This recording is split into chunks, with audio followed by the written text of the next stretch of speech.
Jet ski করার আগে একটা ফর্মে সাইন করলাম যেখানে লেখা ছিল আমাদের দ্বারা যদি জেটস্কির কোনো ক্ষতি হয় তাহলে আমাদের ক্ষতিপূরণ হিসাবে দিতে হবে 2000 দিরহাম, যেটা বাংলাদেশি টাকায় প্রায় 65,000। এখানে আসার পরও সেম অবস্থা, যে যার থেকে পারছে তাই নিচ্ছে। আমার সাথে এই ভাইয়া আছে, জানি না উনি কই নিয়ে যাইতেছে, উনি শুধু বলছে ওনারে ফলো করতে।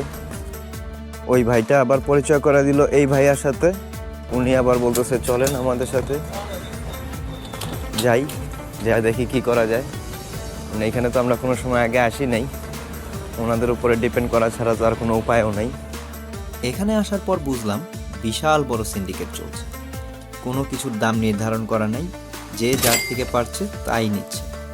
জেটস্কি করার আগে একটা ফর্মে সাইন করলাম যেখানে লেখা ছিল আমাদের দ্বারা যদি জেটস্কির কোনো ক্ষতি হয় তাহলে আমাদের ক্ষতিপূরণ হিসাবে দিতে হবে 2000 দিরহাম, যেটা বাংলাদেশি টাকায় প্রায় 65,000 টাকা।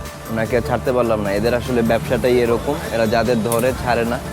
আপনারা আসার আগে অবশ্যই রিসার্চ করে আসবেন, অনলাইনেও আপনারা দেখতে পারেন, আগে থেকে বুক করে আসা যায়। আমি অনলাইনে বুক করার সময় পাইনি, এর জন্য সরাসরি চলে আসছি। কি আর করার, লাইফ জ্যাকেট পরে সাহস করে বউকে পিছনে বসিয়ে উঠে পড়লাম। প্রথমে অনেক ভয় লাগছিল, কারণ আমরা দুইজনের একজনও সাঁতার পারি না।